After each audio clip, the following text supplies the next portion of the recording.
আপনি ইসলাম নিয়ে স্টাডি করেন নাই, ইসলামকে জানার চেষ্টা করেন নাই, ইসলামকে পরিপূর্ণভাবে অনুধাবন করার চেষ্টা করেন নাই, আপনি আল কোরআন পড়াশোনা করেন নাই, আপনি আমার নবীর সুন্নাহ নিয়ে গবেষণা করেন নাই, ন্যূনতম আলেমদের কাছ থেকে জানার চেষ্টাটা পর্যন্ত আপনি করেন নাই।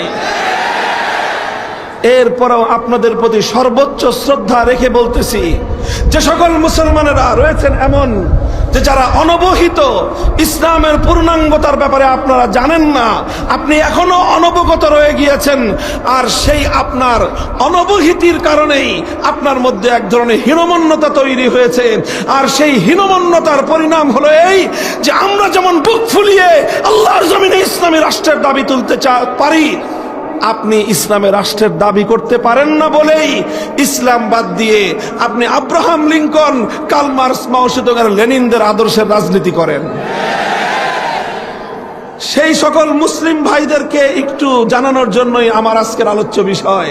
এটা আমরা আলোচনা করছি যে বুঝেন, বুঝবার চেষ্টা করেন একটু, যে এই যে আমাদের দাবি এবং আপনাদের যে কনফিউশন, এই গোলক ধাঁধার সমাধান আমি দেব শুধুমাত্র দুটো স্যাম্পলের মাধ্যমে, দুটো দৃষ্টান্তের মাধ্যমে। মূল গোলক ধাঁধাটা কি ছিল, আবার ফিরে আসে আমি কথায়, সেটা হলো আমি অ্যাজ এ মুসলিম, আমি মুসলমান হিসেবে যদি ইসলামী রাষ্ট্র প্রতিষ্ঠার দাবি করি, আপনি মুসলমান হিসেবে যদি আমরা মুসলমানরা ইসলামী রাষ্ট্রের দাবি করি, সেক্ষেত্রে প্রশ্ন আসতে পারে, হিন্দু, বৌদ্ধ, খ্রিস্টান, ইহুদি, অন্যান্য ধর্মাবলম্বীরাও তো যার যার ধর্ম অনুযায়ী রাষ্ট্রের দাবি করতে পারে। তখন একই দেশে আমরা সবাই বসবাস করি, তাহলে সবগুলো ধর্ম যদি যার যার ধর্ম অনুযায়ী রাষ্ট্র প্রতিষ্ঠার দাবি করে, তাহলে সমস্যার সমাধান কোথায়? এই হলো গোলক ধাঁধা। এই গোলক ধাঁধায় অন্য সব ধর্মাবলম্বীরা যেরকম পেঁচিয়ে গেছে, এই অনবহিত হীনমন্য মুসলমানরাও এই গোলক ধাঁধার মধ্যে পড়ে গেছে। আমরা এই সমস্ত মুসলমানদেরকে এই গোলক ধাঁধা থেকে বের করে আনার চেষ্টা করব, আর অমুসলিম ভাইদের এই জিজ্ঞাসার জবাব দেব দুটো দৃষ্টান্তের মাধ্যমে। প্রথম দৃষ্টান্ত হলো এই, আজকের একবিংশ শতাব্দী সারা পৃথিবীতে গ্লোবাল যে সকল কাজকর্ম, বিশ্ব জগৎ জুড়ে যেই কাজগুলো চলছে, যেখানে পৃথিবীর এক প্রান্তের একজন লোক আরেক প্রান্তের আরেকটা লোকের সাথে কানেক্টেড, এই তো গ্লোবালাইজেশন, এই তো বিশ্বায়ন, যে আপনি আছেন এখানে, আরেকজন কানাডার অপর প্রান্তে, 24 ঘন্টার দূরত্ব হলো সময়ের ব্যবধানে, সেখানে আপনার 12 ঘন্টার ব্যবধান ওখান থেকে এখানে। এই জায়গা থেকে আরেকজন মানুষ সেই পৃথিবীর অপর প্রান্তের একজন লোকের সঙ্গে তার প্রতি মুহূর্তে তার কানেকশন, প্রতি মুহূর্তে সে তার সঙ্গে সম্পৃক্ত আছে। বিশ্বায়নের এই যুগে মানুষের অনেক কাজ গ্লোবাল স্টেজে করতে হয়, আন্তর্জাতিক স্তরে মানুষকে অনেক কাজ করতে হয়, যে কাজগুলোর সঙ্গে সারা পৃথিবীর মানুষ একসঙ্গে কানেক্টেড থাকে, একসঙ্গে জড়িত থাকে। সেই যুগে মানুষের জীবন জীবিকার সবচেয়ে গুরুত্বপূর্ণ যেই সেক্টরটা, সেটা হলো অর্থনৈতিক সেক্টর। সেটা কি? অর্থনৈতিক সেক্টর, অর্থনৈতিক খাত। এই অর্থনৈতিক খাত নিয়ে যদি আমি একটা প্রশ্ন করি, যে আজকের একবিংশ শতাব্দীর 2025 সালের সারা পৃথিবীর 700 কোটি মানুষের অর্থনীতি কিভাবে চলবে, আমার এই প্রশ্ন। আবার শুনেন, 2025 সাল, আজকে হলো 24 সালের 7ই ডিসেম্বর, আর মাত্র 23 দিন পরে শুরু হবে 2025 সাল। মনে করেন 2025 সালের সারা দুনিয়ার সর্বশেষ জরিপ অনুযায়ী মানুষ সংখ্যা হলো, পপুলেশন হলো 700 কোটি। এই 700 কোটি দুনিয়ার মানুষের অর্থনৈতিক সমস্যার কিভাবে সমাধান হবে, 700 কোটি মানুষের অর্থনীতি কিভাবে পরিচালিত হবে, এই প্রশ্নটা রাখলাম। এই প্রশ্নটা রেখে এবার হিন্দু ভাইদেরকে জিজ্ঞাসা করি, তুমি বলো তোমার হিন্দু ধর্ম অনুযায়ী এই 700 কোটি মানুষের অর্থনৈতিক জিজ্ঞাসার কি জবাব তোমার ধর্ম তোমার কাছে দিতে পারে। এরপরে বৌদ্ধ ভাইকে জিজ্ঞাসা করব, এবার তুমি বলো তোমার বৌদ্ধ ধর্মের অনুযায়ী, তোমার বৌদ্ধ ধর্মের ধর্মগ্রন্থ ত্রিপাঠক থেকে তুমি রেফারেন্স দিয়ে বলবা যে তোমার ত্রিপাঠকের রেফারেন্সে 700 কোটি মানুষের অর্থনীতির সমস্যার সমাধান এইভাবে হবে। খ্রিস্টানদেরকে জিজ্ঞাসা করব, তোমার আসমানি কিতাব ইনজিল শরীফ এবং তোমার নবী ঈসা আলাইহিস সালামের সূত্রে তুমি আমাদেরকে দুটো বর্ণনা দিবা, যেই বর্ণনার মাধ্যমে 2025 সালের 700 কোটি মানুষের অর্থনৈতিক প্রশ্নের সমাধান পাওয়া যাবে। ইহুদিদেরকেও বলবো, মুসা আলাইহিস সালামের সূত্রে, তাওরাত কিতাবের সূত্রে দুটো রেফারেন্স তুমি আমাকে দিবা, যেই রেফারেন্সের আলোকে 2025 সালের 700 কোটি মানুষের অর্থনীতির প্রশ্নের সমাধান দিতে পারবে তোমরা। এই প্রশ্ন আমি করলাম, বলবেন যে হুজুর এখানে তো হিন্দু বৌদ্ধ খ্রিস্টান নাই। তবে আমি এটা জানি যে আমার মাইকের আওয়াজ যতদূর পর্যন্ত পৌঁছতেছে এখানে কোনো না কোনো অন্যান্য ধর্মাবলম্বীরা আছে। আর ব্যাপারটা এমন নয় যে আমি এখানে চুপিসারে কথাটা বলে চলে যাচ্ছি, আমি বলে যাচ্ছি ফাঁকা মাঠে নয়। আমার এ কথা মাইকে বহুদূর পর্যন্ত ছড়াচ্ছে এবং এই মিডিয়ার যুগে রেকর্ড হচ্ছে, এগুলো ইন্টারনেটে ছড়াবে, চলতে থাকবে, সারা দুনিয়া বিচরণ করবে। সারা দুনিয়া মার্কসিস্টকে সামনে রেখেই আমি চ্যালেঞ্জ করতে পারি, হিন্দু ধর্মাবলম্বী, বৌদ্ধ ধর্মাবলম্বী, খ্রিস্ট ধর্মাবলম্বী, ইহুদি ধর্মাবলম্বী, তাদের ধর্মের রেফারেন্সে 700 কোটি মানুষের অর্থনৈতিক সমস্যার সমাধান দিতে পারবে না। যদি আমাকে জিজ্ঞাসা করেন, আমাকে নয়, যে কোনো একজন মুসলিমকে যদি জিজ্ঞাসা করেন যে তোমার ধর্ম পারবে, আমরা বলবো শুধু পারবে না, বরং শ্রেষ্ঠ সমাধান ইসলাম দিতে পারবে।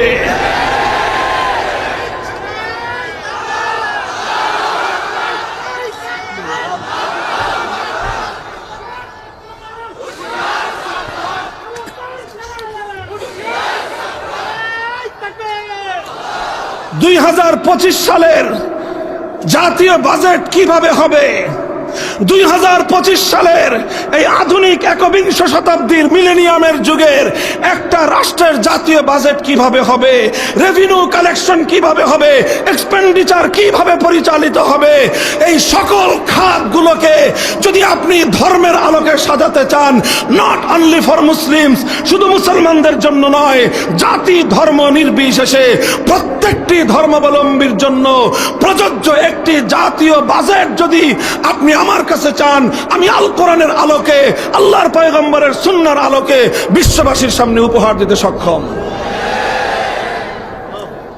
মুহতারাম হাজিরিন, এটা শুধু আমাদের গলার জোরের কথা না, এই জন্য এই কথাগুলো একটু আস্তে বলতেছি। অন্য কথা যতটা জোরে বলি, এই কথাটা একটু আস্তে বলছি না আমি? হ্যাঁ, এই কথাটা আস্তে বলতেছি। এজন্য বলতেছি যে এই কথাটা আমার গলার জোরের কথা নয়, এটা রিয়ালিটি, এটা বাস্তবতা। এত বড় রাষ্ট্র আছে আমাদের পার্শ্ববর্তী রাষ্ট্র ভারত, সেই ভারত বর্তমান শাসন করতেছে একটা হিন্দুত্ববাদী একটা সরকার, চরম হিন্দুত্ববাদী সরকার। সেই হিন্দুত্ববাদী সরকারের প্রধান নরেন্দ্র মোদী, অমিত শাহ এবং তাদের যে বিজেপি যে দল, তাদেরকে আমরা ওপেন চ্যালেঞ্জ করলাম, আনো, মোদী কি বলছে সেটা জানতে চাই না, তোমার ধর্মগ্রন্থ কি বলে রেফারেন্স দাও। তোমার গীতার রেফারেন্সে তুমি কথা আনো যে 2025 সালের আমার দেশের লাগবে না, বেটা তোর দেশেরটাই দে। ভারতের জাতীয় বাজেট হিন্দু ধর্মের রেফারেন্সে, তাদের ধর্মীয় গ্রন্থের রেফারেন্স দিয়ে বাজেট কালেকশন কিভাবে হবে, বাজেট খরচ কিভাবে হবে, হিন্দু ধর্মের আলোকে তুমি একটা বাজেট প্রদান করো। পারবা না। কেন পারবা না? কারণ তোমার ধর্ম সে ব্যাপারে নীরব। বৌদ্ধরা, চায়নার মতো রাষ্ট্র তোমার কাছে আছে, সারা পৃথিবীর অর্থনীতি যারা নিয়ন্ত্রণ করতেছে, তোমরা তোমার ধর্মের আলোকে সমস্যার সমাধান দাও, দিতে পারবা না। কেন পারবা না? কারণ তোমার ধর্ম সে ব্যাপারে নীরব। খ্রিস্টানরা সারা পশ্চিমা বিশ্ব তোমরা পরিচালনা করছো, সারা দুনিয়া তোমরা নিয়ন্ত্রণ করছো, তোমাদের মানব রচিত মতবাদের মাধ্যমে তোমরা তোমাদের ধর্মের আলোকে সমস্যার সমাধান দাও। পারবা না, কারণ তোমার ধর্মে সেই সাজেশন নাই। ইহুদিরা কুটো চাল চালতে পারবা, মুসলমানদের বাইতুল মুকদ্দাস দখল করতে পারবা, সারা পৃথিবীর মানুষের পকেট কেটে অর্থনীতি নিয়ে তোমরা তোমাদের জন্য সেই কালো টাকার পাহাড় গড়তে পারবা, চুরি করতে পারবা, মুসলমানদের সারা পৃথিবীর জনগণের সম্পদ নিয়ে নিজেদের জন্য স্তূপাকৃত করতে পারবা। ধর্মের আলোকে একবিংশ শতাব্দীর আন্তর্জাতিক বাজেট তো দূরের কথা, একটা রাষ্ট্রের জাতীয় বাজেট তোমরা দিতে পারবা না। এর চরম দৃষ্টান্ত হলো এই, আজকের পৃথিবীর সারা দুনিয়া জুড়ে অর্থনৈতিক লেনদেনের জন্য, অর্থনৈতিক কার্যক্রম পরিচালনার জন্য একটা অনিবার্য অনুষঙ্গ হয়ে দাঁড়িয়েছে ব্যাংকিং সিস্টেম। বলেন বলেন, সারা দুনিয়ার, সারা পৃথিবীর যত অর্থনৈতিক ট্রানজাকশন এই সব চলছে ব্যাংকিং সেক্টরের মাধ্যমে। এখন তো তারা বলতেছে যে আগামীর দিনে ক্যাশলেস সোসাইটি হবে সারা পৃথিবী জুড়ে। এই ক্যাশলেস সোসাইটি বলেন, যেভাবেই বলেন, সব কিছুর চ্যানেলটা হলো ব্যাংকিং চ্যানেল। এই ব্যাংকিং চ্যানেলের মাধ্যমে সারা দুনিয়ার 700 কোটি মানুষ কিন্তু এই চ্যানেলের সঙ্গে কোনো না কোনোভাবে জড়িত। বলেন কথা ঠিক না বেঠিক? এই যে ব্যাংকিং সিস্টেমটা সারা দুনিয়ায় পরিচালিত হচ্ছে এবং ব্যাংকিং সিস্টেমটা আজকের পৃথিবীর অর্থনৈতিক কার্যক্রমের একটা অনিবার্য পরিবহন হিসেবে, বাহন হিসেবে ব্যবহৃত হচ্ছে। এই ব্যাংকিং সেক্টরটা নিয়ে যদি আমি আপনাদের সামনে দৃষ্টান্ত দেই, শুধু আমার এই বাংলাদেশে সরকার অনুমোদিত ইসলামিক ব্যাংক আছে 9টা। কয়টা? ফুল ইসলামিক ব্যাংক, একেবারে টপ টু বটম যে ব্যাংকগুলো ইসলামকে অনুসরণ করবে বলে তারা প্রতিশ্রুতি দিয়েছে। বাকি কতটুকু তারা অনুসরণ করে সেটা তাদের ইমানদারির বিষয়, সেই জায়গায় আমি আলোচনা করতে চাই না। 9টা ব্যাংক রয়েছে ফুল ইসলামিক ব্যাংক, আর এছাড়া আরো প্রায় 5-7টা ব্যাংক রয়েছে যারা পূর্ণাঙ্গ ইসলামিক ব্যাংকিং করে না, তবে তাদের ইসলামিক ব্রাঞ্চ রয়েছে, ইসলামিক ব্যাংকিং এর উইন্ডো রয়েছে, অর্থাৎ তারাও ইসলামিক ব্যাংকিং আংশিক করে। এবং বাংলাদেশ ব্যাংক, যেটা আমাদের সেন্ট্রাল ব্যাংক, সেই সেন্ট্রাল ব্যাংকের বিরাট একটা এখন পার্ট করে দেওয়া হয়েছে ইসলামিক ব্যাংকিং এর জন্য। অর্থাৎ সেই জায়গাটাকে সরকার ঘোষণা দিয়েছে যে বাংলাদেশ ব্যাংকের এই জায়গাটা সুদমুক্ত থাকবে এবং তারা শুধুমাত্র ইসলামিক ব্যাংকগুলো নিয়ে ডিল করবে। মোহতারাম হাজিরিন, শুধু এটা আমার বাংলাদেশ নয়, সারা পৃথিবী জুড়ে ওয়েস্টার্ন ওয়ার্ল্ড, পশ্চিমা বিশ্ব, ইউরোপ, আমেরিকা সহ পৃথিবীর এমন দেশ খুঁজে পাওয়া কঠিন যেখানে ইসলামিক ব্যাংকিং নাই। ইসলামিক ব্যাংকিং মানে কি? ইসলামিক ব্যাংকিং এর মূল কথা হলো এমন ব্যাংকিং যেই ব্যাংকিং সেক্টরটা পরিচালিত হবে আল কোরআন এবং নবীর সুন্নাহর নীতিমালা অনুযায়ী। আচ্ছা, মুসলমানরা যেরকম সারা পৃথিবীর বাসীর জন্য ইসলামিক ব্যাংক উপহার দিল, ইসলামিক ব্যাংকে শুধুমাত্র মুসলমানরাই অ্যাকাউন্ট খুলে? আরে ভাই কথা বলেন না কেন? মিনমিনান আপনারা, সাতক্ষীরার মানুষ কথা বলেন। ইসলামিক ব্যাংকগুলোকে শুধুমাত্র মুসলমানরাই অ্যাকাউন্ট খুলে? হিন্দুদের অ্যাকাউন্ট নাই, খ্রিস্টানদের অ্যাকাউন্ট নাই, বৌদ্ধদের অ্যাকাউন্ট নাই? তাহলে ইসলামিক ব্যাংকগুলো ইসলামিক ব্যাংকিং এর মাধ্যমে কোরআন সুন্নাহর নীতিমালা অনুযায়ী সব ধর্মাবলম্বীদেরকে ব্যাংকিং সেবা দিচ্ছে।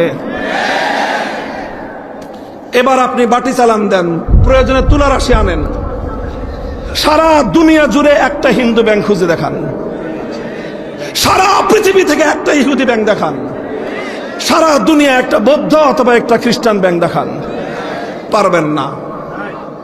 নাই, সারা দুনিয়ার কোথাও নাই। কেন নাই? প্রশ্নটা করেছেন কোনদিন নিজের বিবেকের কাছে? কোন হিন্দু ভাই করেছেন যে যেরকম মুসলমানরা ইসলামিক ব্যাংক করলো আমরা হিন্দুরা হিন্দু ব্যাংক করি? কেন কোনদিন একজন হিন্দু ভাই নিজের বিবেককে প্রশ্ন করেছেন? কোন একজন বৌদ্ধ বা খ্রিস্টান নিজের বিবেককে প্রশ্ন করেছেন?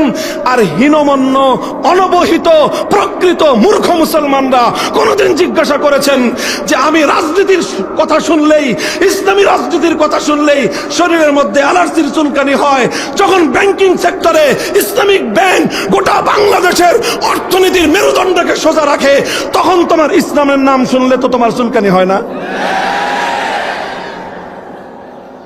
আল্লাহ পাক তোমাদেরকে বুঝদান করুক। হীনমন্য মুসলমান, মাথা সোজা করে দাঁড়াও। তুমি কোন বিকলাঙ্গ ধর্মের অনুসারী নও, তুমি কোন আনকমপ্লিট ধর্মের অনুসারী নও, তুমি একটা কমপ্লিট কোড অফ লাইফ ইসলামের আদর্শের অনুসারী। তুমি তুমি কেন হীনমন্যতার শিকার হবা? মুহতারাম হাজিরিন, আমি এই প্রসঙ্গে কথা দীর্ঘায়িত করতে চাই না।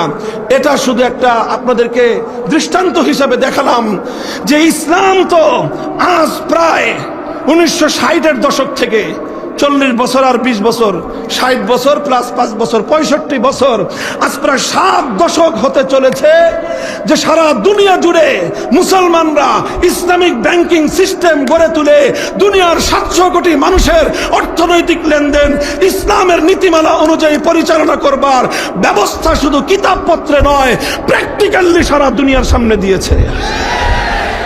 তাহলে অর্থনীতির ক্ষেত্রে ইসলাম মানা যায়, হিন্দু ধর্ম মানা যায় না। অর্থনীতির ক্ষেত্রে ইসলাম মানা যায়, বৌদ্ধ ধর্ম মানা যায় না। অর্থনীতির ক্ষেত্রে খ্রিস্টান ধর্ম, ইহুদি ধর্ম মানা যায় না, মানা যায় কেবলমাত্র ইসলাম ধর্ম। মুহতারাম হাজিরিন, কথাটা এই জায়গায়, তুমি যদি ইসলামিক রাষ্ট্র ব্যবস্থার কথা শুনলে তোমার এতটাই অ্যালার্জির চুলকানি হয়, তোমার যদি এতটাই গাত্রদাহ হয়, তাহলে তুমি কথাটা কেন বুঝো না যে ইসলামই পারে একমাত্র মানব জীবনের সব সমস্যার সমাধান দিতে। ইসলাম পারে মানুষের অর্থনৈতিক সমস্যার সমাধান দিতে। শুধু মুসলমানের নয়, জাতি ধর্ম নির্বিশেষে একটা নাস্তিক, এমনকি মুরতাদ যে আল্লাহকে স্বীকার করে না, ওই বেটারও অর্থনৈতিক সুরক্ষা একমাত্র ইসলাম প্রদান করতে পারে, আর কেউ পারে না। অন্য কোনো ধর্মে এই কথাগুলো নাই। না থাকার কারণ হলো ওই ধর্মগুলোকে এটাকে কমপ্লিট কোড অফ লাইফ হিসেবে দুনিয়াতে পাঠানো হয় নাই। দেখেন, এটা একটা কথা গেল।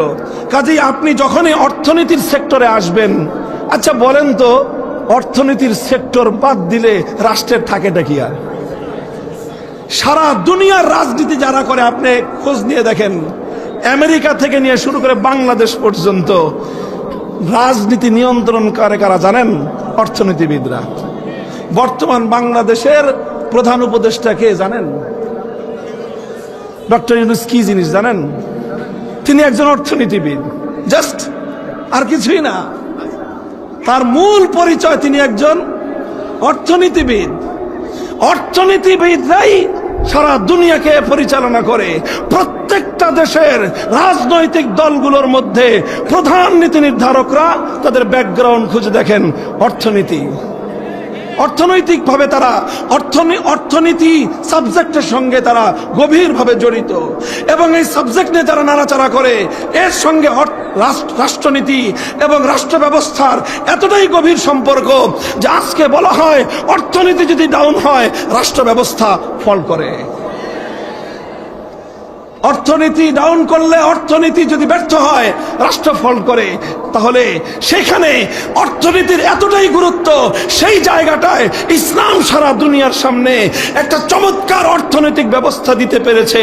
অন্য কোন ধর্মের চমৎকার আর অচমৎকার তো পরের কথা, তোমার তো কোনো সিস্টেমই নাই। তুমি একটা সিস্টেম দিতা, তারপরে আমি কম্পেয়ার করতাম যে তোমারটা কত মার্ক পায়, আমারটা কত মার্ক পায়। তোমাদের কারো কাছে তো কোনো সিস্টেমই নাই, তুলনা করব কিসের সাথে? কথা বলেন ঠিক না বেঠিক? আমি ভাই অন্য কোনো ধর্মকে নেগলেক্ট করছি না, তবে আমি রিয়েলিটি বলছি। বাস্তবতা হলো এই, অন্য যার যেটা সত্যতা সেই সত্যতাটা তো আমাকে বলতেই হবে। হিন্দু ধর্মের মধ্যে আধুনিক যুগের অর্থনীতি নিয়ে আলোচনা নাই। বৌদ্ধ, খ্রিস্টান, ইহুদি ধর্ম, কোন ধর্মের মধ্যে একবিংশ শতাব্দীর ব্যাংকিং সেক্টরের সমস্যার সমাধান দেওয়ার মতো কোনো ম্যাটার নাই।